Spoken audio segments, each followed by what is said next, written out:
Welcome back to Synergy Bonus. A couple of guys like to sit around, drink, and talk about video games. And we're drinking... Death Wish coffee flavored vodka. Coffee-flavored vodka.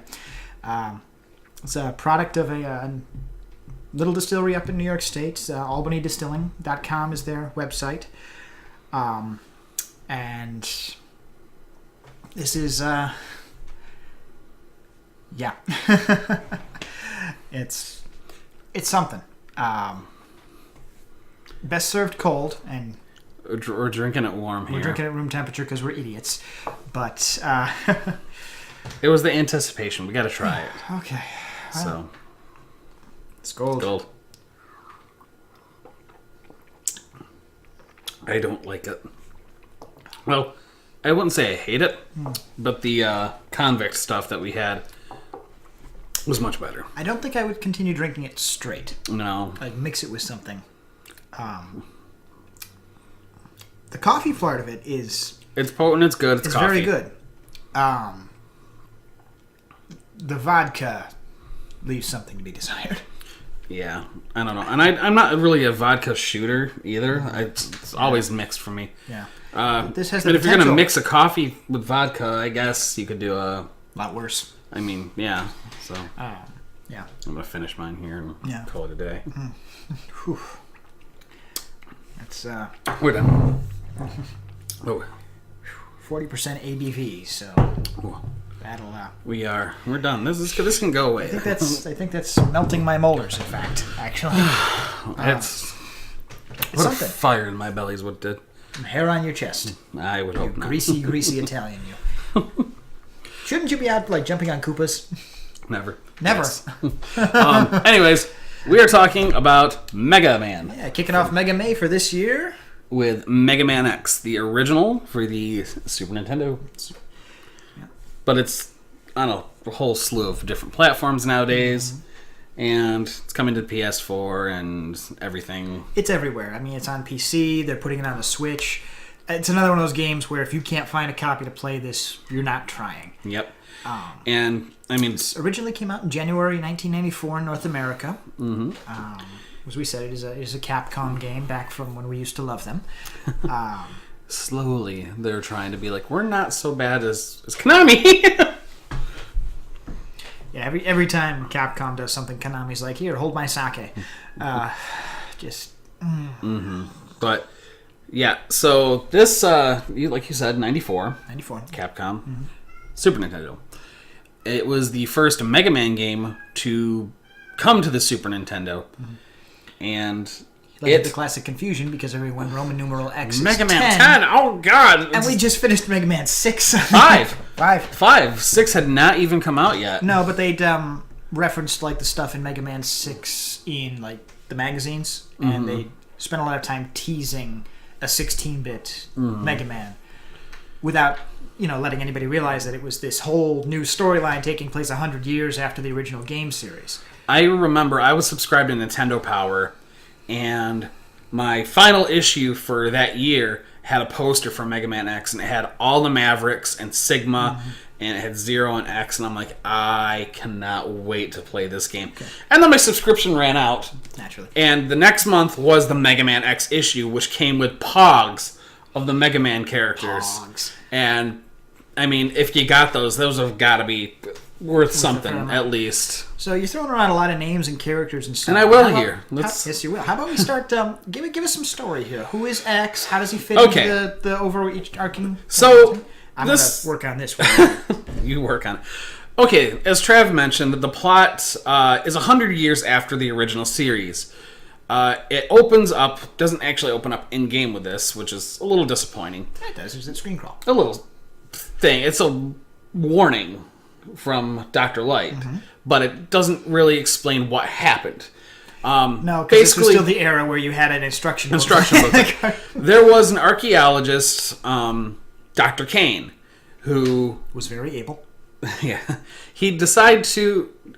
He didn't decide anything.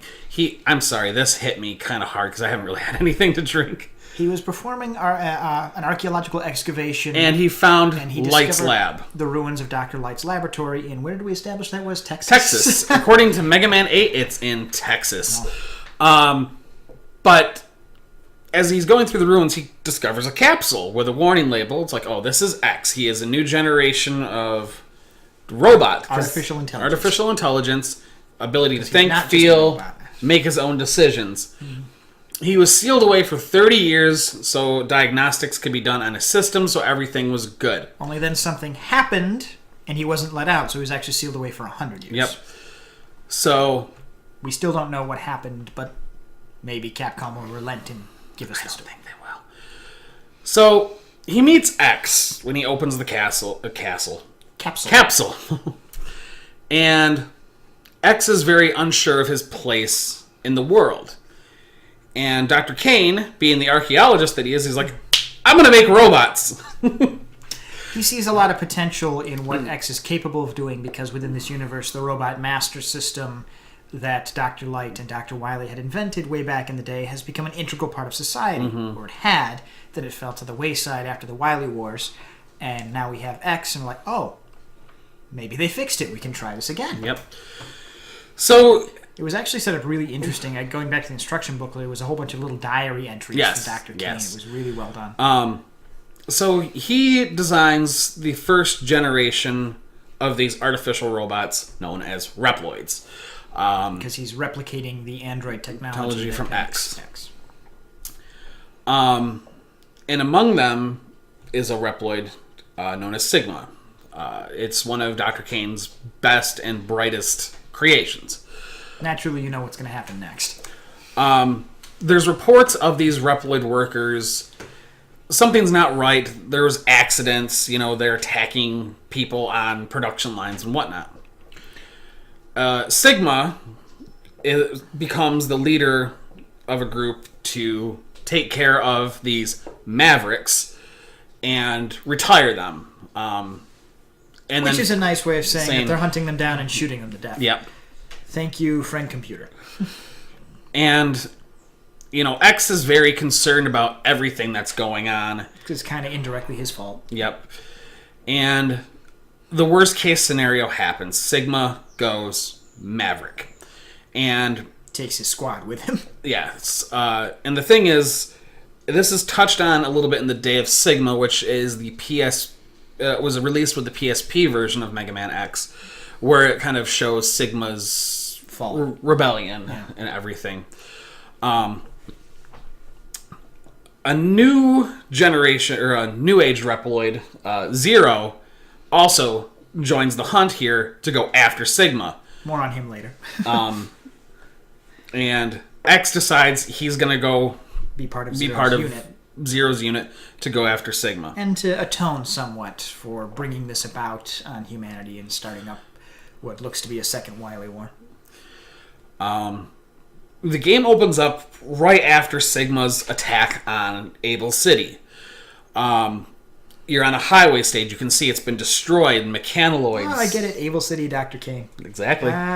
Mechanoids, other robots have all just Mechanoids are a lesser rebelled. form. They're not Reploids. They're not free-willed. They follow the Reploids via the Robot Master System. But they have rebelled. And among these... among the attackers, another Reploid named Vile shows up in an aircraft carrier, comes down in a ride armor, basically a mech for a robot. My Boba Fett is better than your Boba Fett. Exactly. He looks totally like Boba Fett. He's purple, and he is my favorite character in the X series, hands down. He's definitely a good character. So X goes toe-to-toe with him and gets his ass kicked, and Zero comes in, It's a scripted, unwinnable fight, no matter how... blows off the ride armor's arm. Vile retreats, and basically Zero's like, you thought you could handle him? He's designed to be a war machine.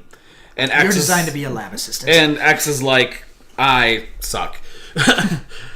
Zero's like, I'm going to go find information on Sigma's Fortress. I'll meet up with you later. And that brings us into the robot stage select screen. And in the traditional Mega Man fashion, you've got 8 different robot masters, although we're now They're Mavericks. And they've abandoned the man. Whatever man, Woman. Fireman, Heat Man, Splash Woman. They're all based on animals. They're all animalistic this time around. And, Yep. And it's quite interesting because, like Trav mentioned, these are all Sigma's soldiers. lieutenants, basically. Yep. Yeah. And they range from a penguin, an eagle, to a mandrill and a kawanger, which is a type of beetle, apparently. I think, not a dung beetle, but it's like a Hercules beetle kind of thing. Yeah. And there's an armadillo, and it's really well thought out. The stages feel good when you go through there. And the thing is, I'm going to start touching on mechanics now. Sure. X plays a lot different than... I shouldn't say a lot different, but different from traditional Mega Man. They added 2 very specific mechanics. Yes. 3. Well, sort of 3. Okay, so the first one, X can wall climb, which is something the original Mega Man could not do.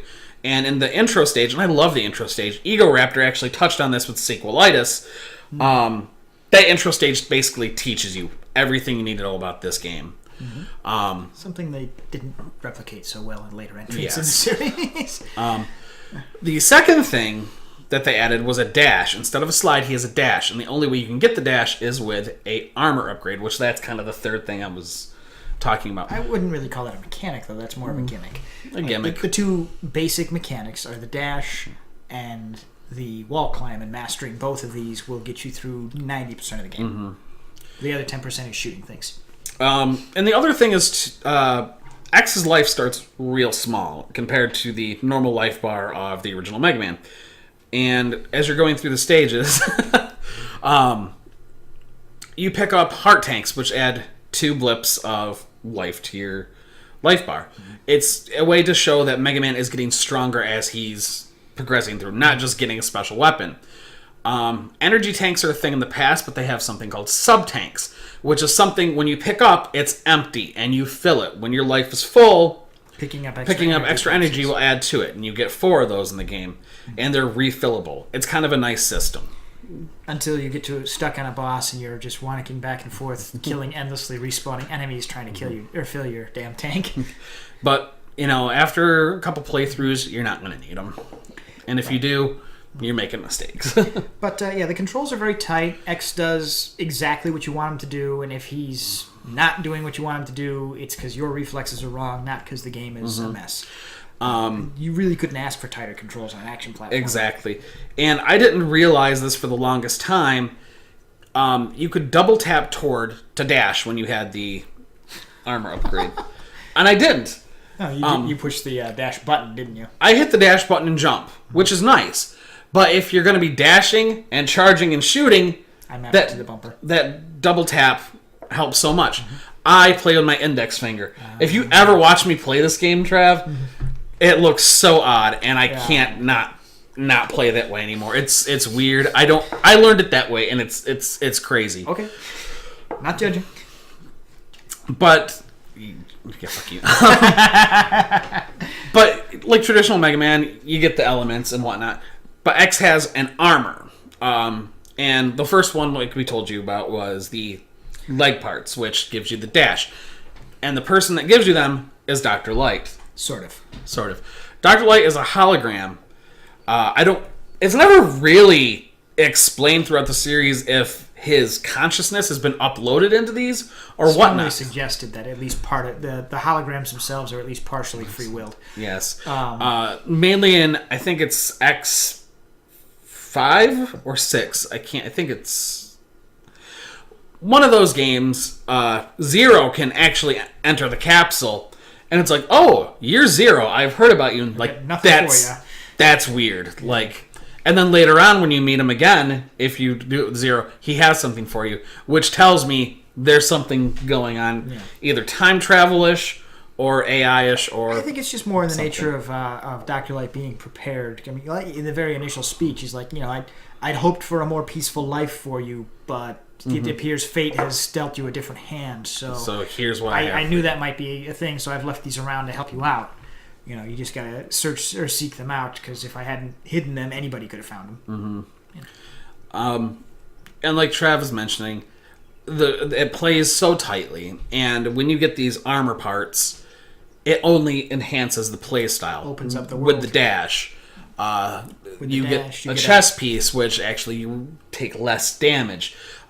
There is a buster, like a mega buster. It's called the X Buster in this, which you get, which has an increased charge, and it's cool. And it changes the abilities of the various Robot Master weapons after you charge them, which opens up whole new areas and ways to get around the stages, and it makes for a wonderful, wonderful time.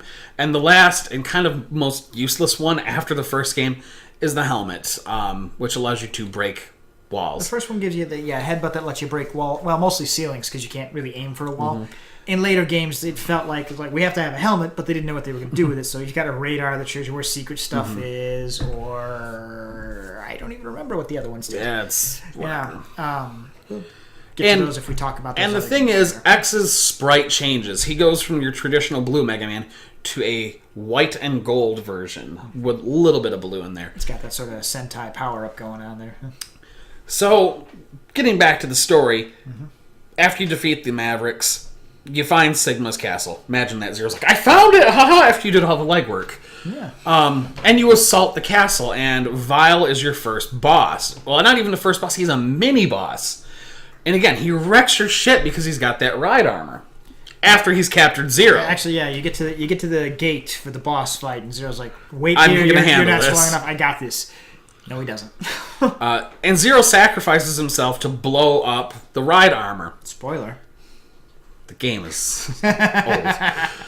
So he sacrifices himself, and then you go toe to toe with Vile when he's outside of his mech, and he is very much a Boba Fett Bounty ass hunter thing. clone. Like everything about him is built to wear you down and then restrain you. That's his whole spiel. Now, if you did not find the X Buster, which I did not realize this was a thing until years and years later, when Zero is dying, he'll give you his. Zero Buster. Which now I kind of want to go back and play, get that, and then go to the stage with the X Buster and see. empty. Is it? Oh, Done that. no, I didn't think about that. But the reason so is because my first playthrough, when I got to Sigma, and he's in this. I mean, you fight him in his normal form, and then he gets in this big chimera ass. He's got his weird little dog that he's 600 Yeah. to. But This weird chimera thing, and his little head isn't a giant head, and you have to shoot the head. it's the only vulnerable spot. There's only two things that hurt it. The Mega Buster and Rolling Shield. that you get from the Armadillo. And I went through a bunch of weapons. I'm like, none of the weapons are working, and I just stopped. I never thought to use the Rolling Shield because I'm like, it's a shield weapon, whatever. I did. Mega but Buster, one pellet, one pellet, one pellet, one pellet. It takes a long time. Rolling Shield does your traditional 4 blocks of damage. He goes down like a bitch. Because I'd remembered from Mega Man 2 where Bubble Man was the thing that you took out Wily's alien form at the end. And I'm like, okay, well, they did it once. You know, they have a long history of the final form is weak to the stupidest weapon, a la the top spin. Why not? Hey, there it is. But this is the neat part about the final section of this game is whereas in the traditional Mega Mans, you go into an area, there's all these capsules, you refight the Robot Masters. In this, in only this X game, which I wish it would have continued on, throughout the stages, the Mavericks appear again, and you fight them. Like it's guarding the castle rather than... Yeah, and it's really cool. It's set up very well, and then each boss of the stage is unique to the stage. Like the first Sigma stage is a spider, the second one is this weird ass wall thing, the third one is this like tank car thing. I don't even know. I don't know how to describe it. It's got a face, it's got wheels, and it charges you. And then it's Sigma, like Trav said. He's got a dog, he's got his normal form, and he has a lightsaber. Yep. He charges your ass with it. It's great. Yep. And then the Chimera form. And that's it. You beat the game. And Credits roll. credits roll. And it's nice because, unlike the original Mega Man, you get a little something something at the end. There's a stinger. You know, it says X has, fought and he wonders if it was the right choice, etc., as Sigma's fortress is collapsing. Credits roll. At the end of it, it shows a computer screen. Sigma pops up on it, and he's like, you may have destroyed my body, but my spirit remains intact. What you destroyed was a temporary body. I'll be back. Yep. Wahaha. And it alludes to the fact, it doesn't come out right and say it until like the third game, or no, actually the second game. Sigma is a computer virus. Well, I mean, it makes sense. What's a computer virus? A computer virus is a program. What's an AI? It's a program that happens to have sentience. and the virus corrupts the program. So what Sigma becomes is a Maverick virus, which explains it. Where Vile does not have the virus, he is a true Maverick. That's some kind of philosophy they start getting into in the later games. He is just very renegade, and it's a phenomenal game. I have done no damage runs except for where you have to take damage, which is Vile. And it's rough. I mean, it's rough. There were times when we were living together, he'd be in one room, I'd be playing the game, he wouldn't even know it, and then he'd hear me scream out, fuck, because I had gone through the game so much, took a hit, and just, Ended his perfect run. So we've gone on about the controls, and the story is phenomenal. We're very invested in it. You touched a little bit on the graphics. We did say it is 16-bit. 16-bit, it's very pretty. It was a very experimental piece for Capcom because the 16 bits gave them a much larger color palette to experiment with. But, it in this era of, smooth skins and so on, it looks a little dated and clunky and retro, but it still holds up wonderfully. The sprites are very expressive. The design of the Mavericks is still very iconic. Iconic. And X's powered up armor is a little plain compared to some of the later. Like even X2 and X3's armor looks so much snappier. The neat part about this game is when you use the right weapon on the Maverick, in addition to doing extra damage, it has a different graphic, or it's very flashy. It does something to change the fight. When you use Flame Mammoth's weapon against Chill Penguin, it ignites him on fire. Flames. Conversely, when you use Chill Penguin's shotgun ice on Spark Mandrill, he freezes him. If you happen to use the boomerang cutter on Flame Mammoth, which he's not weak to it, he's weak to wind. That's the other thing. Yeah, it cuts his trunk off. Yeah, like and stops his attacks. Yeah, sometimes the things that alter the way of the fight aren't the weapon that they're weak to. The boomerang on the Mammoth is the most glaring example, but. You can also drop the boomerangs on Launch Octopus, and it'll cut off his arms. Yep. That happens to be the weapon he is weak to as well. Yes. No, he's weak to the Rolling Shield. Oh, yeah, Rolling Shield, right. See? So, yeah, get the boomerangs early. They do a lot of good things for you. But also, the order you beat the bosses on affects the stages. For example, that aircraft carrier that... Storm Eagle. Well, that Vile rode on in, you actually get onto that in an airport stage... And when you beat Storm Eagle, as you're beating him, you see it crashing. It crashes into the power plant. And certain things in the power plant have changed. When you beat Chill Penguin, things change and... freezes the lava in Flame Mammoth stage. It freezes the whole stage in Flame Mammoth stage and a lot of the fire-based obstacles and stuff. When you beat Launch Octopus, it adds water to the jungle. I don't floods the jungle. Understand that, but... and that's really it for stage I'm thinking. Things. There's one on each side. Did we get all four? Yeah, I think so. Another neat part about this is on the select screen... Yeah, you can select your things, your Mavericks. There's a map option and a stats option, so you can actually see how tall, how much they weigh. It's kind of a neat little bio for them. Which was an interesting thing the designers talked about in the previous game when you just had, Gravity Man and Charge Man and whatever. All the sprites are based very loosely off of Mega Man sprite. And so they all sort of have the same stance and stature, or a very limited range thereof. In this one, the designers went out of their way to give all of the Mavericks a very different, not just, look, but their posture and their stance and the way that they move is all unique to each individual robot. And that's a nice touch. That attention to detail just makes it a lot of fun to look at and watch. And last but not least, the music. The music is phenomenal. It's all iconic to me at this point. It's a great soundtrack. I can't complain at all. There was Capcom released, or the Japanese division of Sony that's associated with Capcom released an album of 10 tracks from the game back in '96. It's been subsequently re-released as part of a compilation Mega Man thing in 2003. So it is possible to find these things, or alternately, just Google search, YouTube, anything like that. Exactly. It's put in any of the Robot Masters and their theme, or And they'll Mavericks, come whatever up. It comes up, and they're all phenomenal. There are a lot of remixes out there, usually under the term Brainsick Metal. It's phenomenal. It's got this throbbing sort of heavy metal feel to it, which is a nice joke with all of the robots. It's true. I don't have really anything bad to say about this. This game is very polished. Inafune did a fantastic job with this.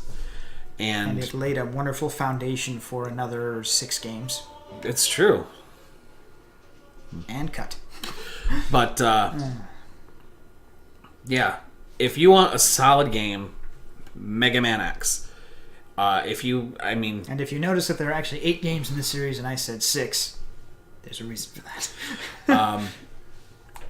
I will say 7 because I actually liked X8. It redeemed itself a little bit after 7.